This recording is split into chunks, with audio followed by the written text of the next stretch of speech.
1947년 1월 15일 로스앤젤레스에서 발생한 한 여성의 참혹한 살인 사건은 할리우드 역사상 가장 충격적이고 미스터리한 사건으로 기록되었습니다. 22살의 젊은 배우 지망생 엘리자베스 쇼트가 끔찍하게 훼손된 채 발견된 이 사건은 블랙 달리아라는 이름으로 불립니다. 75년이 지난 현재까지도 미해결 상태로 남아 있습니다. 이 사건은 단순한 살인 사건을 넘어서 1940년대 할리우드의 어두운 면과 미국 사회의 병폐를 드러낸 상징적 사건이 되었습니다. 엘리자베스 앤 쇼트는 1924년 7월 29일 매사추세츠주 하이드 파크에서 태어났습니다. 그녀는 5남매 중 셋째였으며 어려운 가정 환경에서 자랐습니다. 아버지 클라이드 쇼트는 대공황 시기에 사업에 실패하고 가족을 떠났다가 몇 년 후 돌아왔지만 가정은 이미 파탄난 상태였습니다. 어린 시절부터 엘리자베스는 영화와 할리우드에 대한 꿈을 품고 있었습니다. 그녀는 미인이었고 특히 검은 머리카락과 창백한 피부, 그리고 항상 검은 옷을 즐겨 입는 독특한 스타일로 주목받았습니다. 이러한 외모와 패션 때문에 친구들은 그녀를 블랙 달리아라고 불렀는데 이는 당시 인기 영화 블루 달리아에서 따온 애칭이었습니다. 1943년 19세의 엘리자베스는 할리우드 스타가 되겠다는 꿈을 안고 캘리포니아로 향했습니다. 그러나 그녀의 꿈은 쉽게 이루어지지 않았습니다. 몇 차례 단역 출연 기회는 있었지만 본격적인 연기 경력을 쌓지는 못했습니다. 대신 그녀는 군인들과의 만남을 통해 생활비를 해결하며 할리우드에서 떠돌이 생활을 계속했습니다. 1947년 1월 초 엘리자베스는 샌디에이고에서 로버트 레드멜리라는 25살 세일즈맨을 만났습니다. 멜리는 기혼자였지만 엘리자베스와 짧은 관계를 가졌습니다. 1월 8일 멜리는 엘리자베스를 차에 태우고 로스앤젤레스로 데려왔습니다. 1월 9일 저녁 멜리는 엘리자베스를 할리우드의 빌트모어 호텔 로비에 내려주었습니다. 이것이 엘리자베스가 살아있는 모습을 본 마지막 목격담이었습니다. 빌트모어 호텔에서 그녀는 누군가를 만나기로 약속되어 있었던 것으로 보이지만 그 상대방이 누구인지는 밝혀지지 않았습니다. 1월 10일부터 15일까지 엘리자베스의 행적은 완전한 미스터리로 남아 있습니다. 수사관들은 이 기간 동안 그녀가 어디에 있었는지, 누구와 함께 있었는지 전혀 파악하지 못했습니다. 이 잃어버린 나흘은 사건 해결의 핵심 열쇠로 여겨지지만 오늘날까지도 밝혀지지 않은 수수께끼로 남아 있습니다. 1947년 1월 15일 오전 10시경 베티 버신저라는 주부가 딸과 함께 산책을 하던 중 로스앤젤레스 레이머트 파크 근처의 공터에서 끔찍한 광경을 목격했습니다. 처음에는 마네킹인 줄 알았던 것이 사람의 시신이었습니다. 그것도 극도로 잔혹하게 훼손된 채로 말입니다. 엘리자베스의 시신은 허리에서 완전히 두 동강 나 있었고 양쪽 몸통이 약 1피트 정도 떨어져 놓여 있었습니다. 얼굴에는 입꼬리에서 귀까지 이어지는 깊은 상처가 있어 마치 기괴한 미소를 짓고 있는 것처럼 보였습니다. 이러한 상처는 글래스고 스마일 또는 첼시 스마일이라고 불리는 잔혹한 고문 방법이었습니다. 더욱 충격적인 것은 시신에서 혈흔이 전혀 발견되지 않았다는 점이었습니다. 이는 살인이 다른 곳에서 일어났고 시신이 깨끗이 씻겨진 후 이곳으로 옮겨졌음을 의미했습니다. 또한 시신은 매우 정교하게 배치되어 있었는데 마치 전시용처럼 신중하게 놓여 있었습니다. 로스앤젤레스 카운티 검시관 프레드릭 뉴바 박사가 실시한 부검은 더욱 충격적인 사실들을 드러냈습니다. 엘리자베스는 살해되기 전 며칠 동안 극심한 고문을 당한 것으로 나타났습니다. 직접적인 사인은 뇌진탕과 쇼크사였으며 시신 절단은 사후에 이루어진 것으로 판명되었습니다. 부검 과정에서 엘리자베스의 위장이 완전히 비어있다는 사실도 발견되었습니다. 이는 그녀가 죽기 전 상당 기간 동안 음식을 섭취하지 못했음을 의미했습니다. 또한 몸 곳곳에서 담배꽁초로 지진 화상 자국들이 발견되어 범인이 체계적으로 고문을 가했음을 시사했습니다.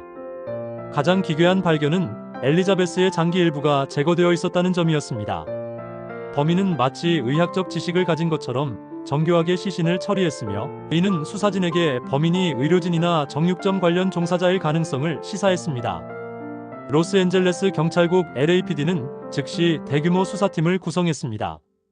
해리 한센 형사와 핀 브라운 형사가 주요 수사관으로 배정되었고 60명이 넘는 경찰관들이 이 사건에 투입되었습니다. 이는 당시 LAPD 역사상 가장 큰 규모의 수사였습니다. 수사진은 먼저 엘리자베스의 신원 파악에 집중했습니다. 지문 조회 결과 그녀가 1943년 산타바바라에서 미성년자 음주로 체포된 기록이 있어 신원이 확인되었습니다.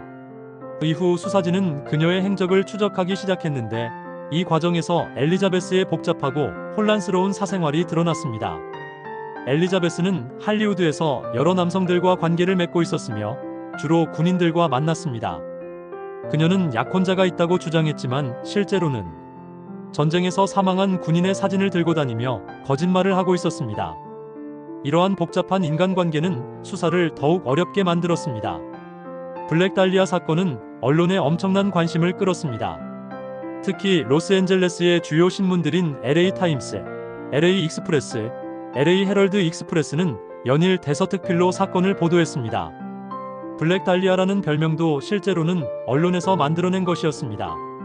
언론들은 사건의 잔혹성과 피해자의 아름다운 외모, 그리고 할리우드라는 배경을 결합하여 선정적인 기사들을 쏟아냈습니다. 엘리자베스의 사생활은 과장되고 왜곡되어 보도되었으며 그녀는 마치 타락한 여성인 것처럼 묘사되었습니다. 이러한 언론의 과열 보도는 수사에 큰 방해가 되었습니다. 수많은 허위 제보와 가짜 자백이 쏟아졌고 경찰은 이를 모두 조사해야 했습니다.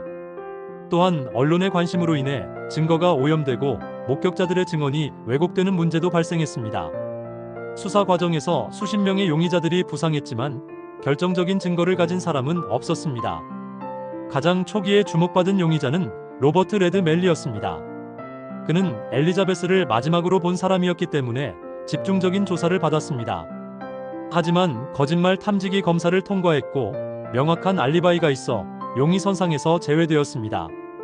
또 다른 주요 용의자는 마크 한센이었습니다. 그는 할리우드의 나이트클럽 사업가로 엘리자베스가 가끔 그의 집에서 머물렀던 것으로 알려졌습니다.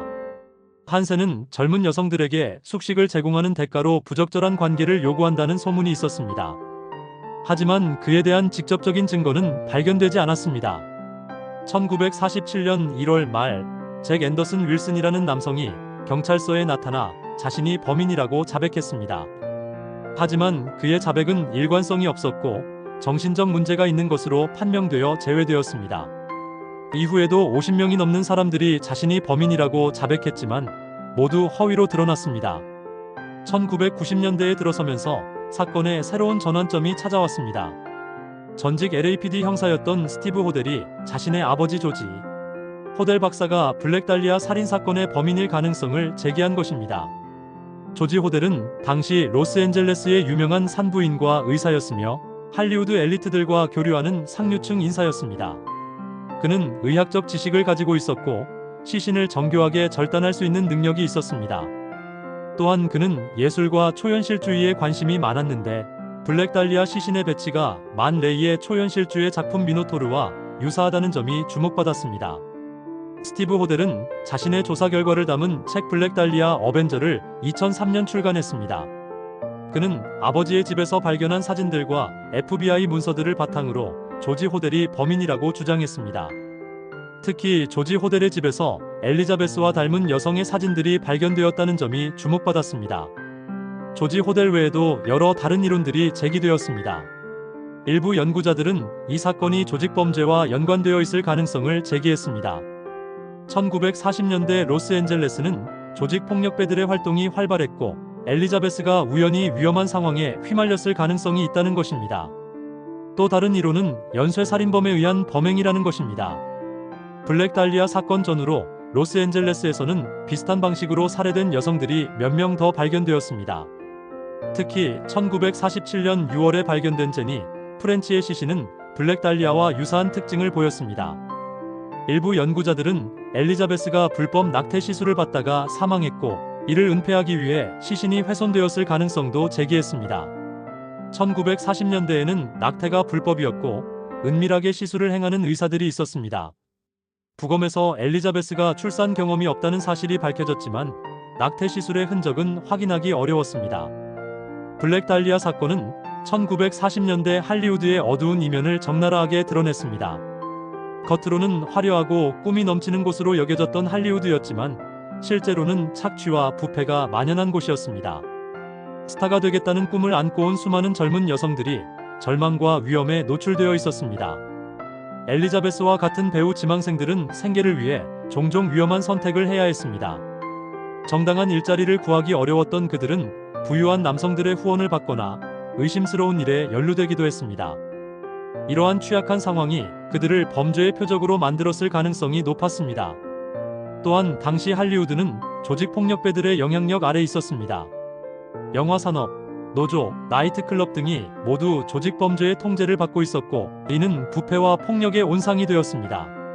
경찰과 정치인들도 이러한 부패에 연루되어 있어 제대로 된 수사가 이루어지기 어려웠습니다.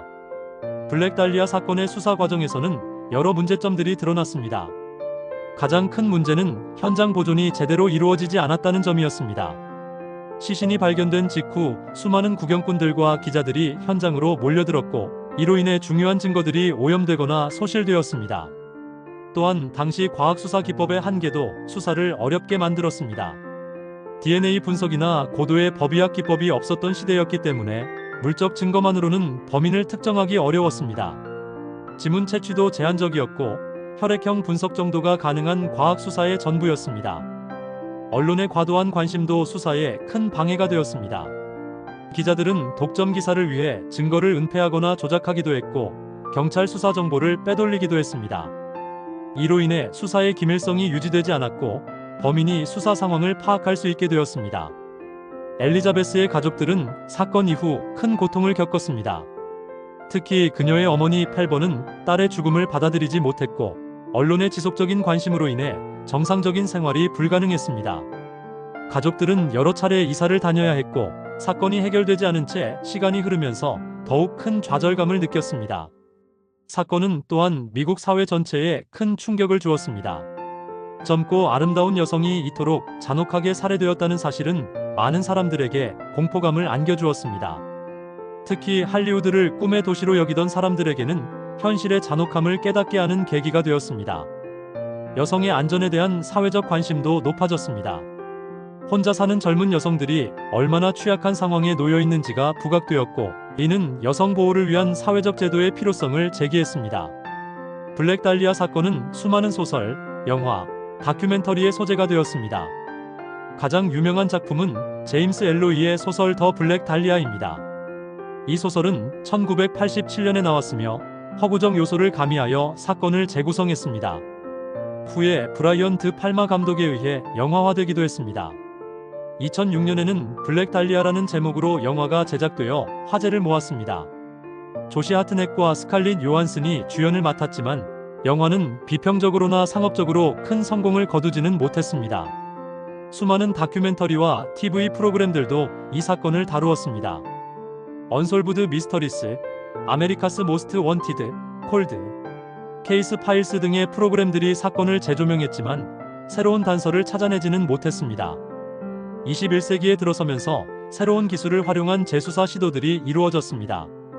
2004년 LAPD는 사건을 재검토하여 새로운 증거나 목격자를 찾으려 했지만 별다른 성과를 거두지 못했습니다. 당시 증거들 대부분이 소실되거나 훼손되어 DNA 분석 등의 최신 기법을 적용하기 어려웠습니다. 일부 민간 수사관들과 연구자들도 독자적인 조사를 계속하고 있습니다. 이들은 과거 수사 자료를 재분석하고 새로운 관점에서 사건을 접근하려 노력하고 있습니다. 하지만 70년이 넘는 시간이 흐른 상황에서 새로운 물적 증거를 찾기는 거의 불가능한 상태입니다. 최근에는 인공지능과 빅데이터를 활용한 분석도 시도되고 있습니다. 과거 수사 자료와 증언들을 컴퓨터로 분석하여 놓친 패턴이나 연결고리를 찾으려는 노력이 계속되고 있습니다.